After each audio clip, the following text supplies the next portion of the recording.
बोले 100 रुपये दो। तो मैंने कहा मैम मेरे पास नहीं है। बोले अगर कोई बात हो जाए बाहर की, हमारी कोई जिम्मेदारी नहीं है। मैं ठीक है मैम। फिर भी चला चाय लेने के लिए सर चाय लेने के बाद मैं आया हूँ तो मेरी बाइक वहाँ पे नहीं थी और 100 रुपये नहीं लिए। तो मैंने भाभी के लिए 500 रुपये दिए थे, तब उन्होंने जाकर डिलीवरी हैंडल की थी। उसके बाद में जो गार्ड मैम होती हैं बोली हमारी मिठाई। तो मैंने कहा मैम मैं मिठाई दे तो चुका हूँ सबके लिए। बोली हमारे अलग से दो। तो मेरे पास 50 रुपये पड़े हुए, मैंने वो भी दिए थे उनके लिए। फिर बोले इससे क्या होगा, देखो उन्होंने मेरे जिम्मे रख दिए पैसे। बरेली के थाना सीबीगंज क्षेत्र का रहने वाला एक युवक बाइक चोरी की सीसीटीवी फुटेज न दिखाने से नाराज होकर जिला अस्पताल में स्थित पानी की टंकी पर चढ़ गया। घंटों चले हंगामे के बाद पुलिस ने युवक को समझा बुझा कर नीचे उतारा। दरअसल दौली मुरापुरा निवासी 28 वर्षीय अरविंद की पत्नी राजवती ने जिला महिला अस्पताल में बेटी को जन्म दिया। परिवार में खुशियों का माहौल था, लेकिन उसी दौरान अस्पताल परिसर से अरविंद की बाइक चोरी हो गई।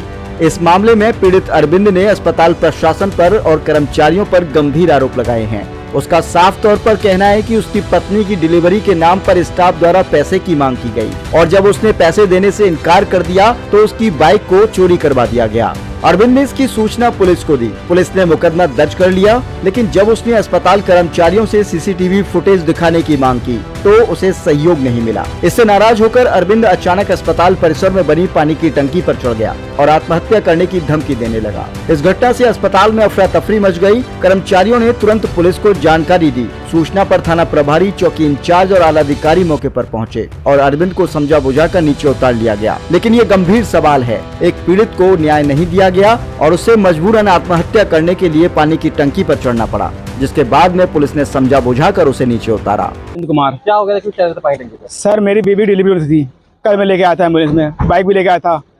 तो सर मैंने बाइक बाहर खड़ी कर दी थी। उसके बाद बच्चे हुआ था 6:45 बजे। फिर अंदर बोले गई थी मिठाई ला के दो।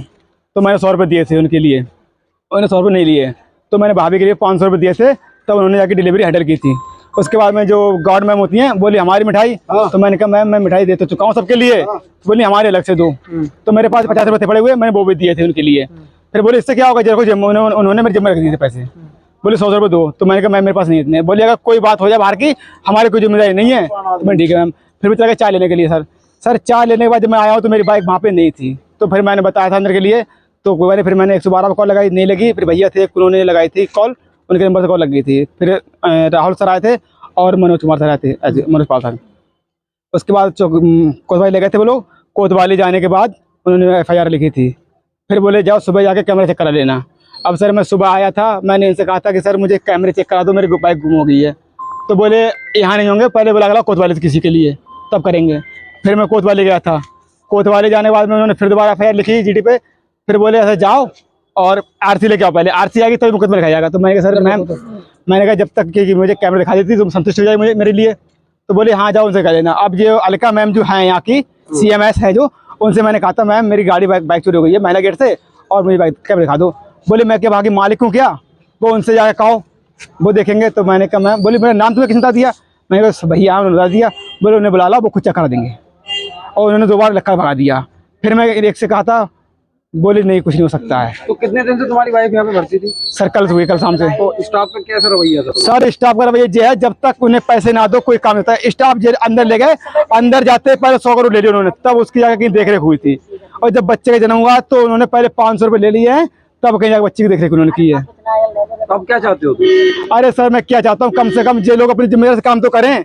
अगर हमारी बाइक चोरी हुई है 70,000 की, हम कह रहे चाहे नहीं मिले अभी कोई बात नहीं, मगर हमारे संतुष्टि के लिए एक बार दिखा सकते थे कि देखो तुम्हारी बाइक यहाँ से गई है कि नहीं गई निकल के, ये हॉस्पिटल के अंदर ही विभाग में तो नहीं खड़ी कहीं फिर है। उन्होंने वो भी नहीं दिखाई हमारे लिए। तो जिला अस्पताल से हुई तुम्हारी बाइक? जी साहब ये सामने से जिला अस्पताल से ही, महिला बाग से। क्या नाम है आपका? मेरा सुशीला नाम है। कहाँ की निवासी हो? दौली मुरापुरा के। थाना कौन सा लगता है? थाना लगता है वो कलेक्टर, हाँ सीबीगंज लगता है। सीबीगंज। इनका जो ऊपर टंकी पे चढ़े, इनका क्या नाम है? अरविंद। ये आपका कौन है? बेटा। ये क्यों टंकी पे चढ़े, क्या बात है? इनकी गाड़ी चुरी, लड़की को जलम भाव गाड़ी चुरी है इनकी, इसलिए टंकी पे चढ़ी है कि हमारी कोई सुनना है वो। तो टंकी पे चढ़ के क्या कहना चाह रहे हैं? अब ये क्या कहना चाह रहे पता ना, क्या बता रहे कि भाई साहब कहते हैं हमारे लिए कि हाँ लिखत में ना दी कौन है कि गाड़ी चोरी, कैमरा चेंज ना करेंगे। ये कह रहे हैं कि कैमरा कौन चेंज ना करेंगे, यहाँ है कि गाड़ी चोरी है। पुलिस की प्रताड़ना से जो टंकी पे चढ़ेगा ये, अब जा तो मैं नहीं कह सकते हूँ, पुलिस के भाई साहब के क्यों नहीं वे सही होंगे। देखिए थोड़ी देर पहले ये मामला मेरे संज्ञान में आया था, लेकिन किसी ने मेरे पास किसी तरह कोई शिकायत नहीं की थी। मुझे पता चला कि बाहर भीड़ इकट्ठा हो गई है, मेरे कर्मचारी ने मुझे बताया कि एक आदमी कोई पानी की टंकी पे चढ़ गया है और उसकी बाइक चोरी हो गई है। उसके सिलसिले में वो दबाव बना के उसके ही अपनी शिकायत को पहुंचाना चाह रहा होगा किसी स्तर पे, लेकिन अधिकृत रूप से कहीं भी मेरे पास या किसी के पास इस तरह कोई शिकायत नहीं थी। अब वो उतर गया। बाकी हमने अपने स्तर से पुलिस को भी सूचित कर दिया था और बाकी जो पब्लिक थी वो भी उसको मशक्कत करी थी उसको नीचे उतर आए। सर आरोप यह है कि उसकी बीवी की डिलीवरी हो रही थी तो स्टाफ द्वारा, अस्पताल स्टाफ द्वारा उससे पैसे की मांग की गई। इस बात को लेकर किसने बयान दिया है, उसका क्या कहना है आपका? देखिए, ये सब निराधार है। अगर ऐसी कोई बात होती तो मेरे संज्ञान में जरूर आती, मुझ तक पहुंचती, शिकायत मुझसे पहुंचती। मैंने अपने पूरे अस्पताल में जो है ये सब चीज डिस्प्ले कर रखी है कि अगर कोई कहीं किस तरह की भी अगर पैसे की डिमांड करता है तो मेरा फोन नंबर है और मुझसे डायरेक्ट आके ऑफिस में मिले, मैं उस पर कार्रवाई करूंगा। क्या कोई जांच समिति कुछ बनाई गई आपकी ओर से ऐसे जो आरोप लगे हैं? अभी तक तो ऐसा कोई मामला हुआ नहीं है और जब भी कभी ऐसा होता है तो एक कमेटी बनाई जाती है, उसकी निष्पक्ष रूप से जांच होती है।